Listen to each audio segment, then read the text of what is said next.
like to call to order the town board. Clerk, please call the roll. Trustee McDowell? Here. Trustee Fisher? Here. Trustee Deteen? Here. Trustee McKinney? Here. Chairman Neal? Here. Shall we rise for the Pledge of Allegiance, please?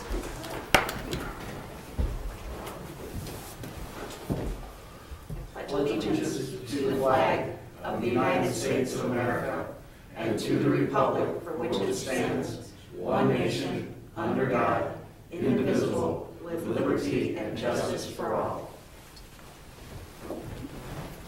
Excellent. Welcome, everybody.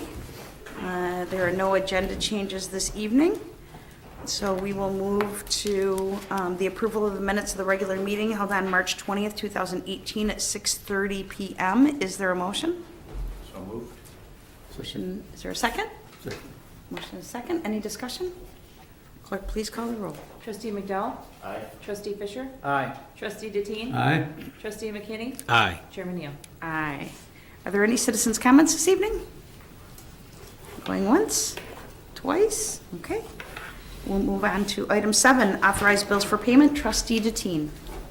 Yes, I had the opportunity today to meet with the township supervisor and assessor, looked over the bills, and I respectfully asked the rest of the trustees to approve bills amounting to $62,848. Second. Motion is second. Any discussion? Any questions? Clerk, please call the roll. Trustee McDowell? Aye. Trustee Fisher? Aye. Trustee Deteen? Aye. Trustee McKinney? Aye. Chairman Neal? Aye. Next item on the agenda is consider disposal of surplus property.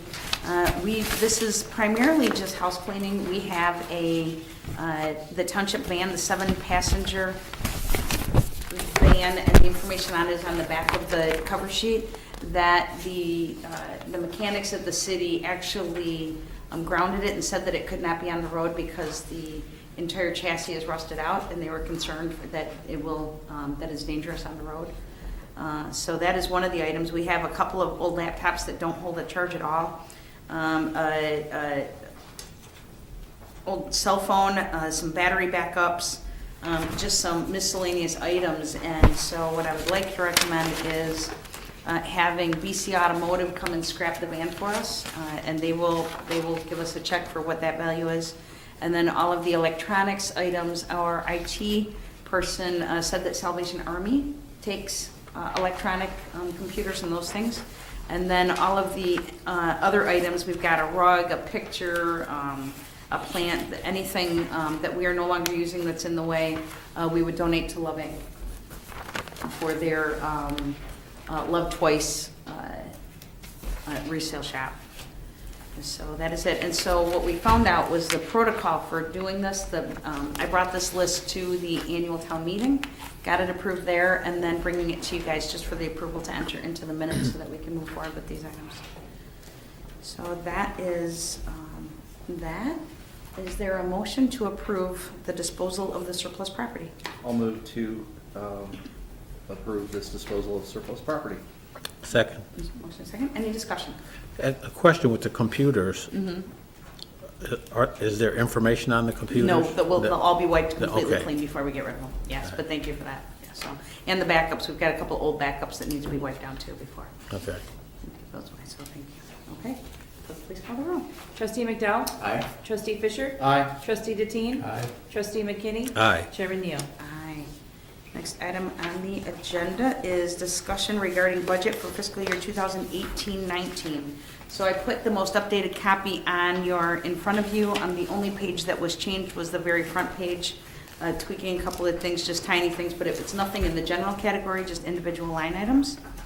And just for some background information, I wanted to share with you, there's a couple of other items that I included with the budget. One is to recognize, so every year under the general assistance budget, we always put in a budget that is over what the income is going to be. And I know that that's always a huge concern for Trustee McDowell, and I appreciate that as well. But so I just wanted to share with you what our surplus has been for the last 3 years in each of those funds. So this sheet, that's the Excel spreadsheet ledgers. If you look at those, the page that doesn't have my handwriting at the bottom, that's 2016. And at the bottom, the general fund, we have a balance of $343,000 in 2016.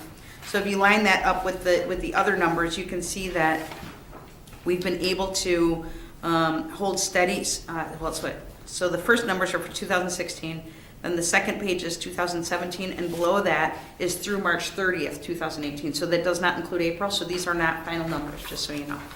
But I did want to let you know that even though we are budgeting in the red, we have surplus to cover that. And each year with GA, we end up being, we come in just a couple $1,000s in the black, even though we budget higher. And so the standard protocol that that is recommended when I go to places is to have, it depends on who you talk to. For me, I feel safe if we have a year's surplus, just in case something crazy were to come up.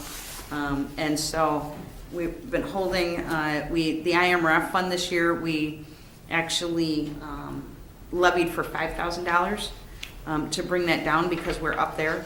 But everything else, I feel like we are on track and doing well for where we are at, to hold it pretty much beginning this year. So I've got that information for you. And then I also wanted to share the other sheet. I didn't do additional work. I just wanted to share with you back the rates that we had in 2009, 10, 10 to 11, 11, 12, and 12, 13. Mike, I was wrong. It wasn't double.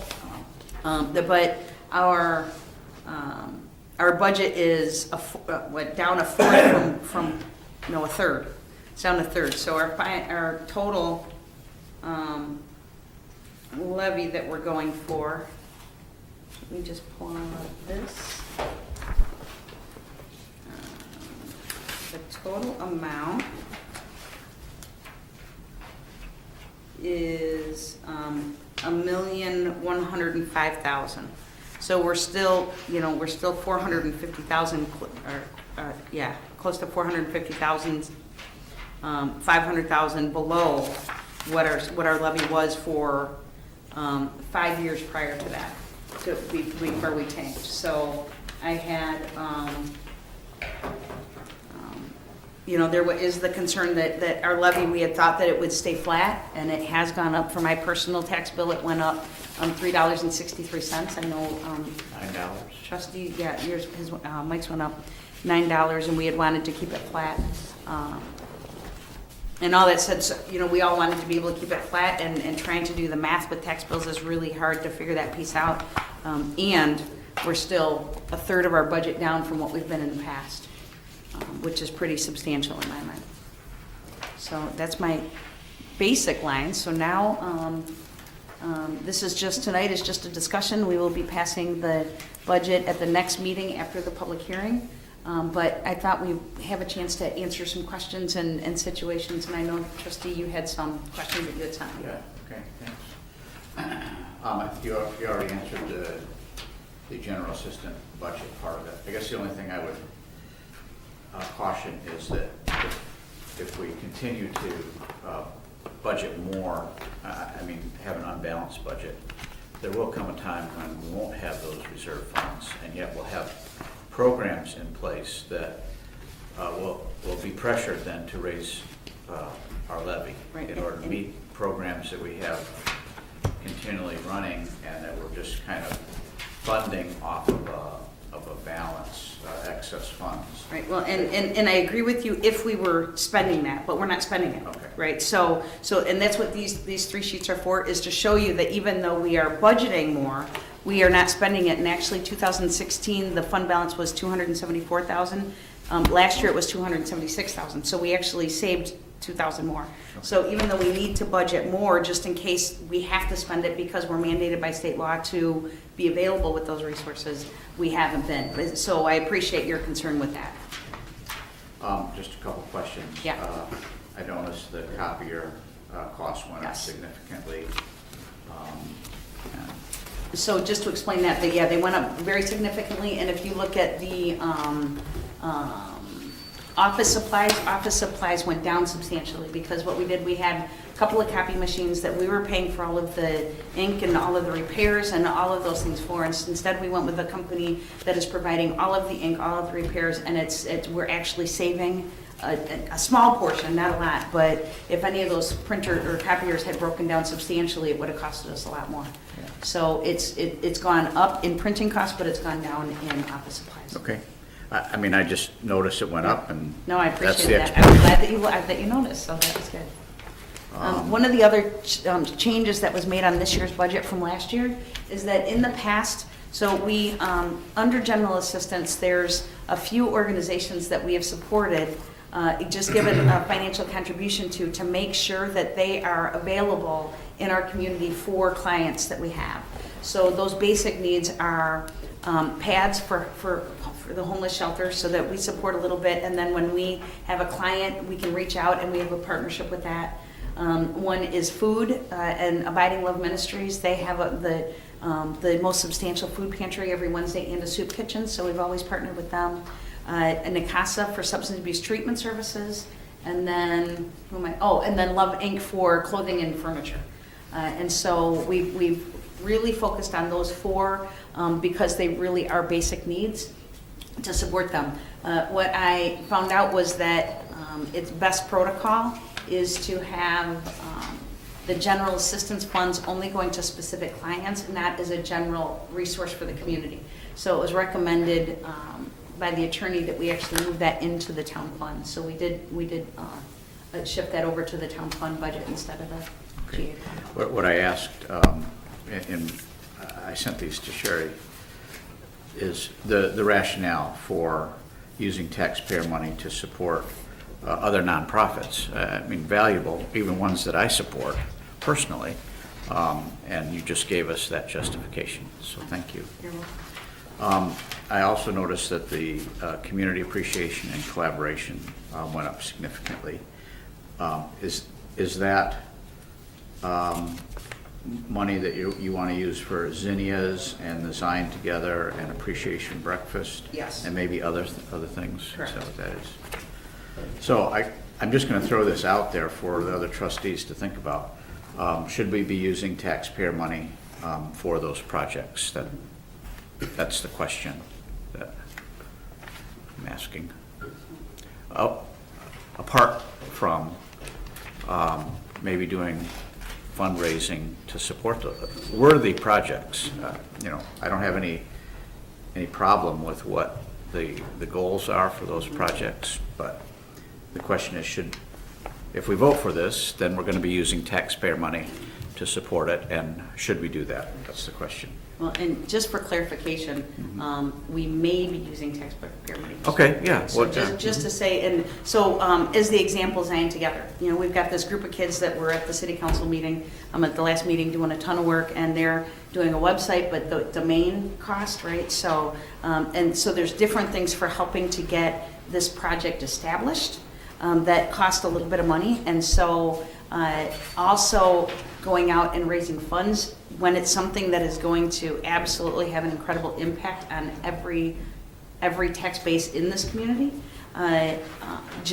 it seemed like a little much. So having the funds, not that we aren't asking, right, and putting out there. I did bring it to the kids, and Trustee McDowell recommended that every team that the kids were, that submitted, that they each pay like $10, as a contribution.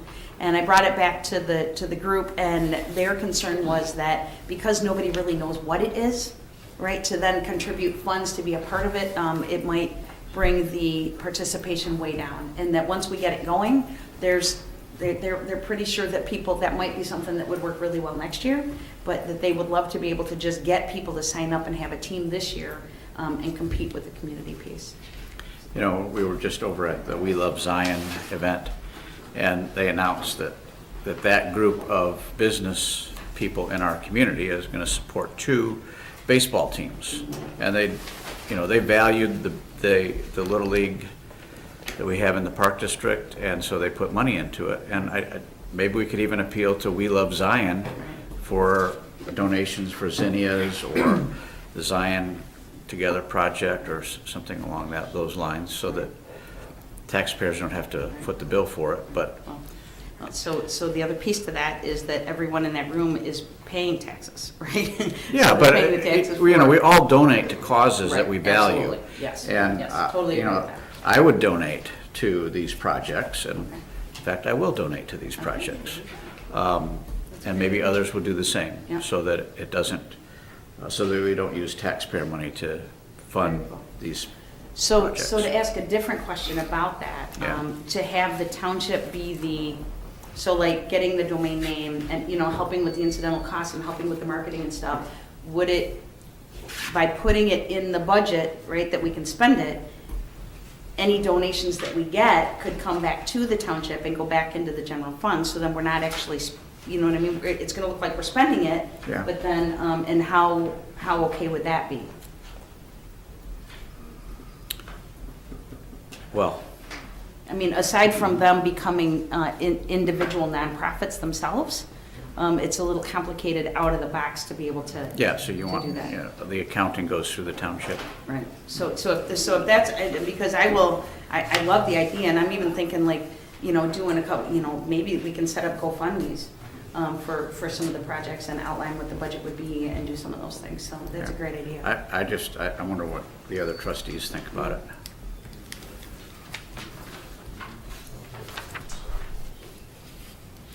I personally, I don't have a problem with providing some, minimal support in helping establish and promote some of these initiatives.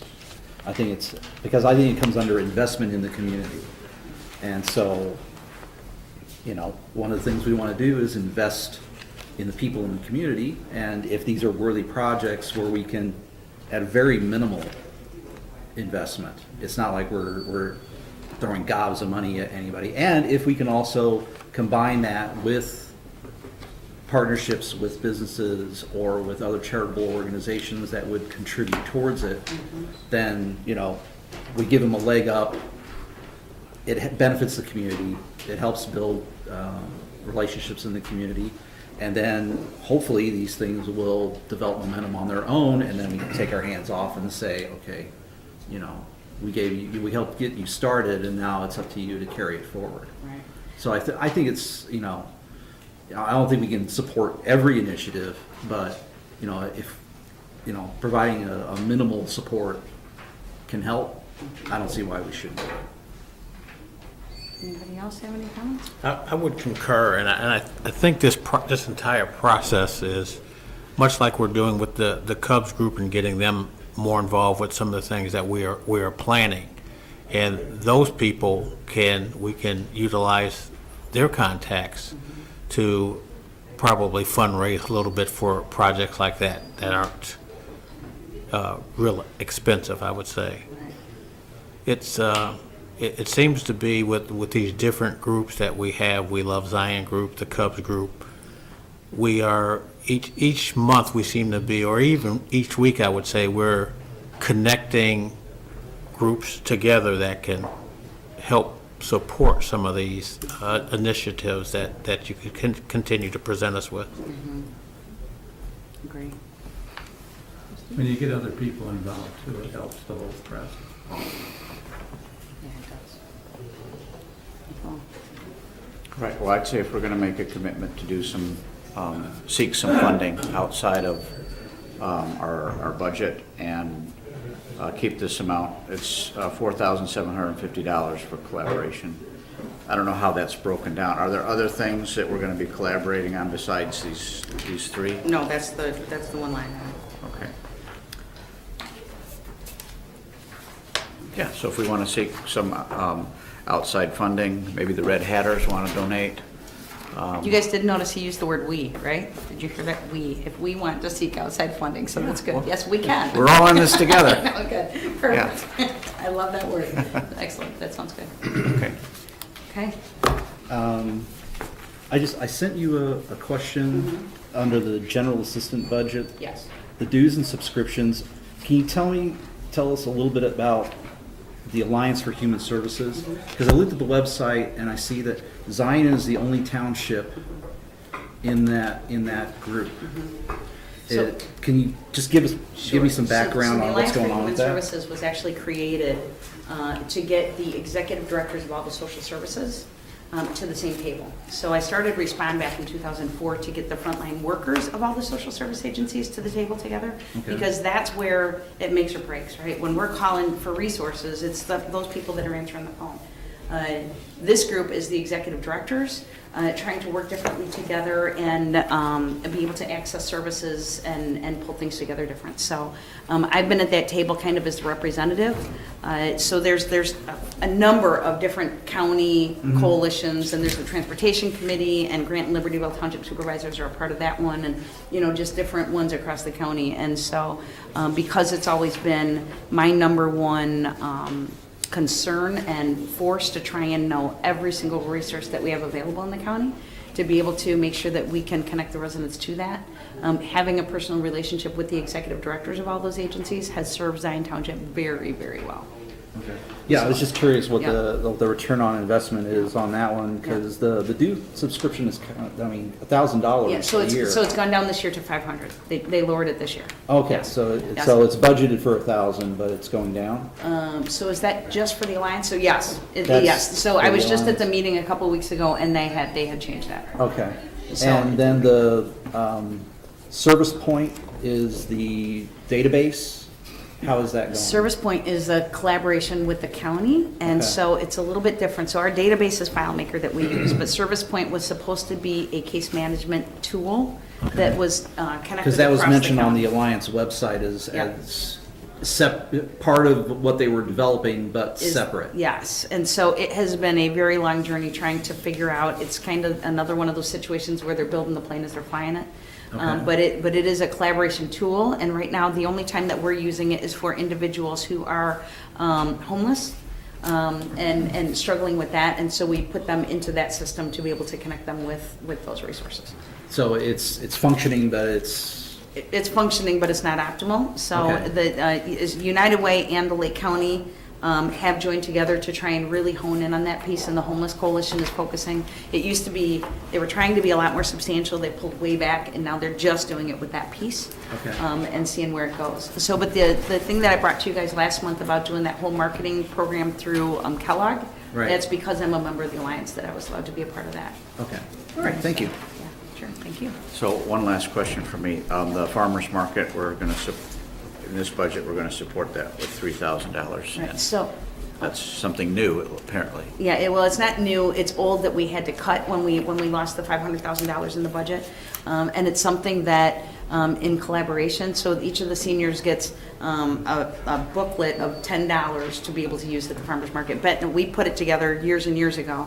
Benton Township kept it going, so their seniors still do it, but we had to cut it with all the So budget this is part of a cuts. senior program? Yeah, Okay. right, so, and we don't actually use that much, we give out that many in booklets, and we hope that seniors will actually attend the farmer's market, buy veggies, so it's quality improvement. Okay, that's all the questions I have. Anybody else, any other questions? Okay, so we will be having the public hearing next month, and then we will approve the budget at the next meeting. If I can find the agenda. Okay, the next item is assessor's report.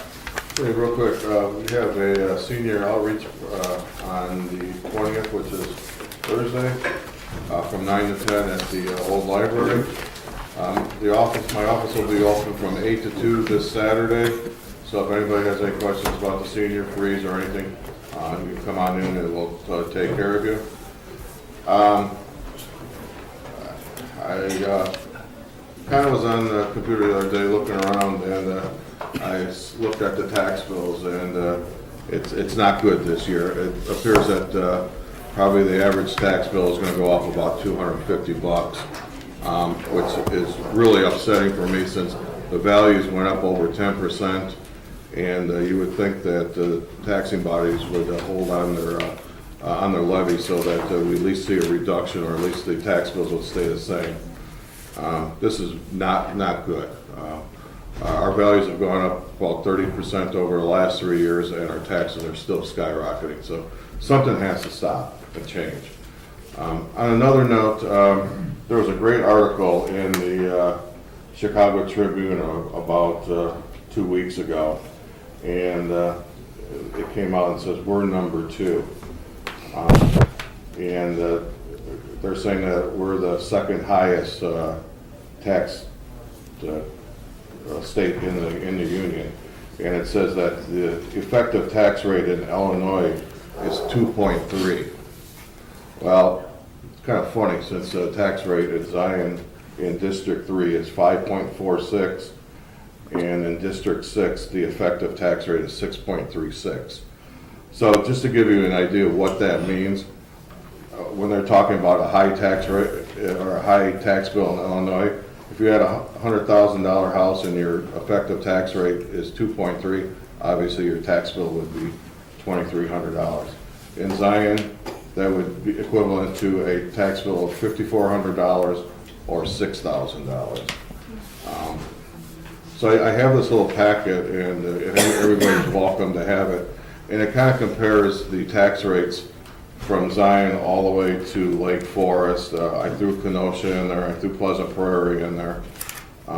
Obviously, we're in District Number 6. We're the top. We're top at 19.03 for our tax rate. Along in this packet, I included a pie chart that shows you where all your money is going. And also, I have a list of the taxing bodies and the place or the people that you can call to complain about your tax rate. Obviously, we should start at the schools, the township, the city, and the park districts. So if anybody would like one of these, I'll have these on my desk or I'll pass them out now. But if we don't stop this, we're all going to be taxed out of our homes. Thank you. Thank you, Larry. And then the last item on the agenda is supervisor's report. And just to give you an update, we're still doing the LIHEAP applications through the end of May. I have on my report that they end May 1st. It's actually May 31st. Excuse me. Zinnias for Zion is in full bloom. We will have seeds available beginning next week. Wow, Senior Resource Day is tomorrow. Any seniors beginning at 8:30 at the Zion Park District? Mayor, can I have your water? Here, you can have mine. Thank you. I've got some That's what I can- zinnia seeds, would that help? You can keep it. Thank you. Perfect. Nextdoor.com is one step closer to being a full community communication tool. And then on May 16th, the Lake County Township Supervisors will be meeting at Zion Township. On this Thursday, Zion with the Harbor Beach Park in Wadsworth, all the mayors and township supervisors will be meeting at Zion Township to do a NIMS training. Excited about that. It's been a long time coming. And then on Saturday, April 21st, the Zion the Zion Township Summer Work Program, we're going to be doing the intakes with the Lake County Job Center on all day Saturday. April 24th, we'll be working with the high school Swarm It Forward. We will have 30 volleyball players at the township laying wood chips, so that's going to be fun. On April 24th also, we're doing a brainstorming session with all the organizations that do disabilities work, so that will be an interesting conversation. April 28th is the kickoff for the Zion Benton Leadership Academy. On May 11th, I'm going to be attending a facilitator's training for the Illinois Speaks grant. We received a $1,000 grant to do a summer movie series and a dialogue for 4 different movies, and the title is going to be How We Can Be Better, The Aftermath of Ferguson. So looking forward to that. I'm doing that in partnership with Jaquanda Nelson through the Zion Benton Leadership Academy Alumni Association. And then just a reminder, Mama's Run is on Saturday, May 12th. Zion Township will be closed on Memorial Day, May 28th. We'll also be closed tomorrow morning for the Senior Resource Day. And that's all I got. Phew. Is there a motion to adjourn? So moved. Motion, second? All right, all those, no, clerk, please call the roll. Trustee McDowell? Aye. Trustee Fisher? Aye. Trustee Bettine? Aye. Trustee McKinney? Aye. Chairman Neal? Aye, meeting adjourned, thank you. Thank you for the water, I'll go get you another one. No.